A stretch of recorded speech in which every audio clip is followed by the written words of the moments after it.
Hello! Today I'd like to talk to you about the power of yet. When we're feeling stuck, oftentimes we can't get up in the morning, we don't have the motivation, things just seem kind of foggy. And so I want to introduce to you the power of the word yet. Things that seem impossible, things that you say, I can't. Why don't we try adding the word yet? It's not possible yet. I can't do it yet.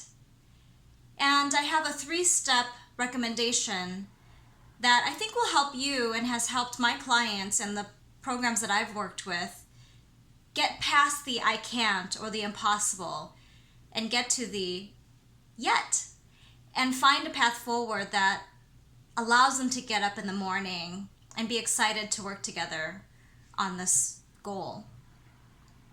So the 3 steps are to label the issue. That's the first one.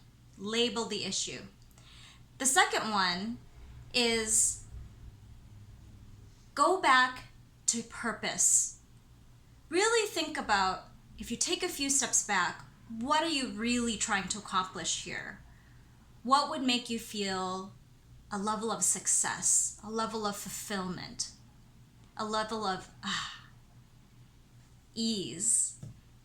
And finally, once you have labeled the issue, reminded yourself of what the true purpose is and the goal you're trying to reach, then put together your first initial steps plan. And it's kind of a cycle.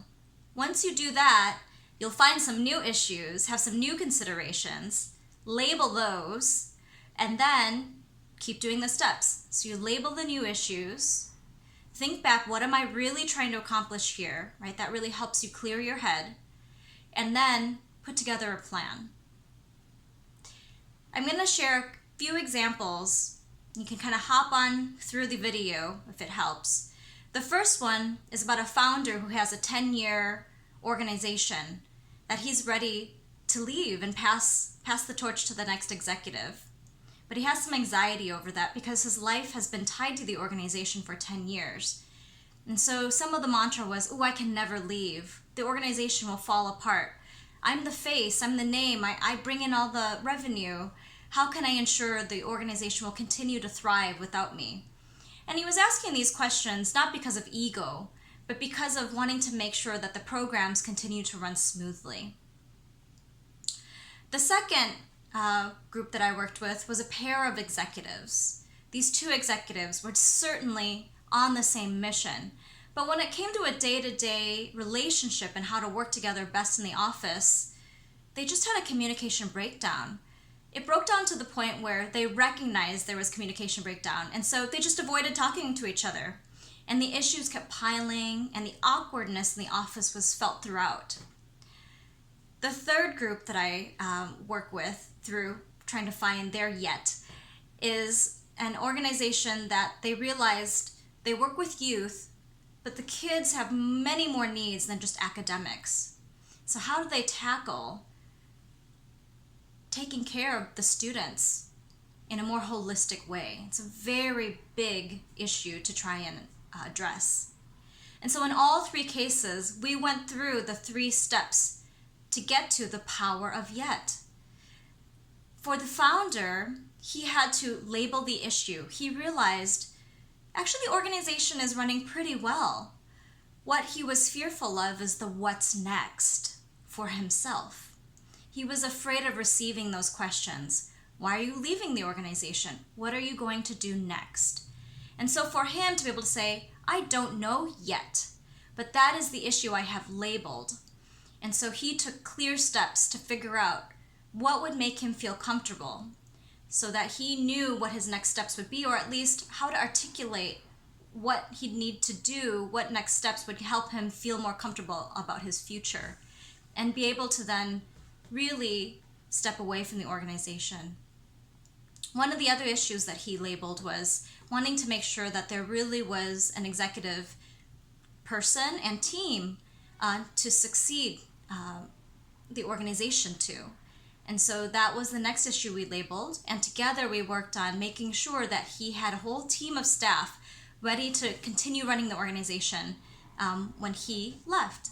And he successfully did after about 3 years of planning, but really working with me as a coach in the last 8 months or so to make sure that he didn't get cold feet again.